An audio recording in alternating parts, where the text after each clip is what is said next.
Hello, everyone, and welcome to the Almighty Sports Show. As you know, we are going over the primetime games, and we started out with Thursday, we did Sunday, and now we're going to do the first half of Monday. But before we get into that, let's go over what's happening in the Big 12 in college football. A few weeks ago, Jillian, a good friend of mine, and I were at Kurt's Coffee House, sipping cash. So all of a sudden, she says, "Dude, you hear about the Big 12 may sell the licensing rights?" And I'm like, "No, crap. Isn't Allstate pushing hard to get the naming rights?" And she's like, "Oh, hell yeah. This would be worth hundreds of millions." And in our caffeinated buzz, we were about to start bashing our heads on the table. I mean, it's only college, but we're talking big, big money and something really different. So I'm like, okay, look, the Big 12 would drop the word big and replace it with all state, like it would be the all state 12 conference or some such. I mean, that's billions of dollars, Jillian. How do you feel about the all state 12?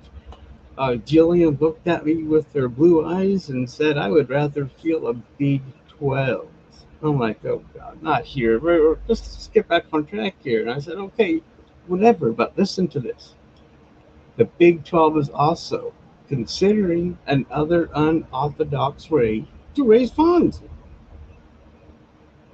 The conference is considering an investment from Luxembourg based private equity company CVC Capital Partners. The firm wants a 15 to 20% stake in the conference, and they're willing to pay between 800 million and $1 billion.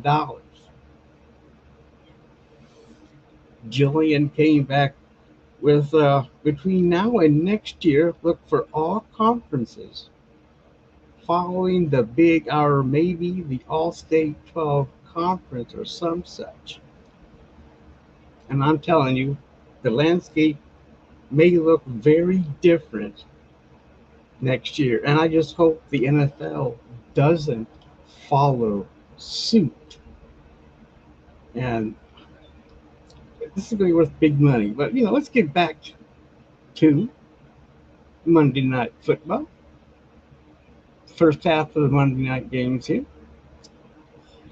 And so, you know, there we go. There we go. So, week one, the matchup is the New York Jets at San Francisco 49ers on ESPN and ABC. And this is, I don't know, the Jets are getting a lot of games because of Aaron Rodgers. So hopefully, Aaron Rodgers doesn't go out on week one on Monday Night Football. I hope he can stay healthy, but we'll see how. This will be a test for the Jets. See how good they are compared to a mega team, the San Francisco 49ers. Week two, Atlanta Falcons and the Philadelphia Eagles, the Battle of the Birds. This will be Kirk Cousins' first prime time with the Atlanta Falcons, and we will see if the Eagles can be at home and have their stuff together this year. Don't stumble around like they were in a daze last year. Now, week three is a doubleheader week, and they overlap, as you know. I mean, the first game is the Jaguars and the Buffalo Bills. Starts at 7:30. It's on ESPN. And I don't know. The Bills, I don't think the Bills are as strong as everyone thinks they are, but they're home and they should handle. Who cares? It could be a good game. I mean, if a good battle between us, we'll be able to see what's going on. And also to continue, This game starts not at 8:15 on ABC. The Commanders at the Cincinnati Bengals. Now, if Burrow is healthy, they should handle the Commanders, but the Commanders made a buttload of moves in the offseason, draft picks, uh, signings of free agents. So I expect them to have a very decent season. Now I think they'll give Cincinnati a run for the money, and it should be a pretty damn good game. Week 4 is also a doubleheader week. Tennessee Titans at the Miami Dolphins, 7:30 ESPN. Well, Miami needs to, will probably win this game. I mean, Tennessee had an overhaul on the coaching staff. Yeah, that's true. But the Dolphins kept their main guys and made some good moves. I think they'll handle Tennessee pretty well. And I think the Dolphins, at this point, will be going 4-0. I think they'll beat the Bills in week 1. Now, week 4, the second game, the Seahawks at the Detroit Lions. I mean, this is also September 30th. It's an 8:15 game, and this one's on ABC. And, these overlap games, I'm going to be quite candid, they suck ass. I mean, I don't know why they're doing this. I guess it must be popular because they have 4 scheduled this year compared to 3 last year. And the Seahawks also have a whole new coaching staff.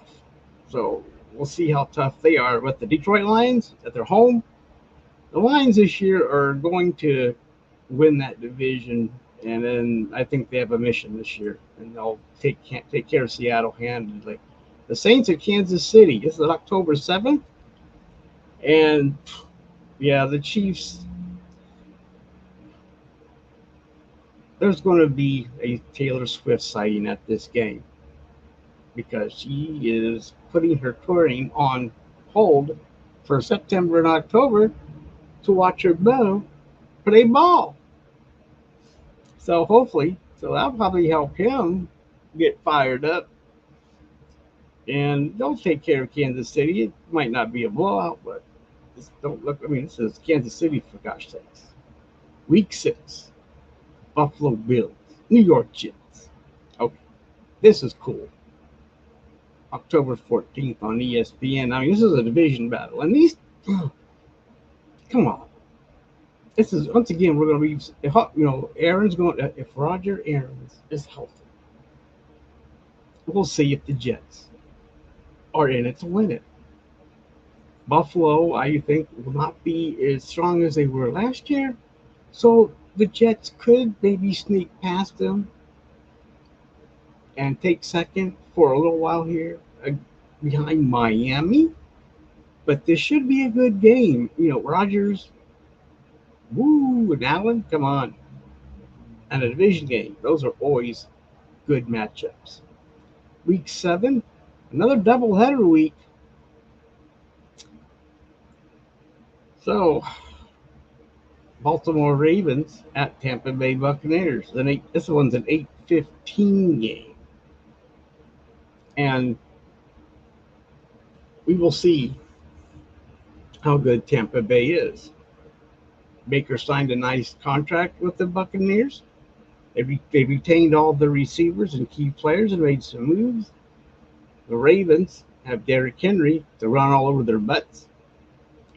And also Lamar Jackson to pass and run. So it's going to be a test for the Buccaneers. And the Ravens will probably come out on top. But I don't think it's going to be easy for them. So anyway, 45 minutes later, the Chargers and the Arizona Cardinals, 9 o'clock. Oh boy, that's okay, whatever. Yes, the Chargers have new coaching. But, so what? The Chargers will probably, I think they'll be fired up, not fired. Well, they could be fired by then if they suck. But should be a good battle. The Cardinals, we'll see how well they're doing this year. They always have high expectations and fall flat. Maybe this year they'll put it together. Week 8, the New York Giants at the Pittsburgh Steelers, 8:15, October 28th. So it's a Halloween weekend game. So everybody's going to be in their Halloween gala for this one. So you should get some nice shots of the in the crowd of people celebrating Halloween. And so Pittsburgh and Tomlin seems to be fired up since he signed that extension. And we'll see if Justin Fields is the answer to Pittsburgh's quarterback problems. It's week 8. Is he still starting? Well, I guess Russell Wilson will be starting. I'm sorry about that, folks. But it may go back and forth anyway. I could be right about that. If Fields starts out sucking, well, here comes if Wilson sucks, then there's Fields. But I believe that the Steelers coaching staff will improve these quarterbacks. And we may see a career year out of Russell Wilson this year at Pittsburgh. With that being said, look for them to handle the Giants. Handle the Giants a loss. Hand the Jets. Week 9, and this is where we're going to stop in our review. And Tampa Bay is back on Monday night. And this time they're playing Kansas City. It's November 4th, 8:15 game on ESPN. And believe it or not, this could be a Super Bowl no, it's not going to happen. No. This is how they're going to meet this season. Tampa Bay will win the division and maybe make it to the division round, and if they're lucky, championship, but they're not going to get to the Super Bowl. That's going to be the Detroit Lions and Kansas City this time. So, anyway, that's the first half of Monday Night Football here on the Almighty Sports Show 53. I'm your host, Richard, for this show, for the Almighty Sports Show.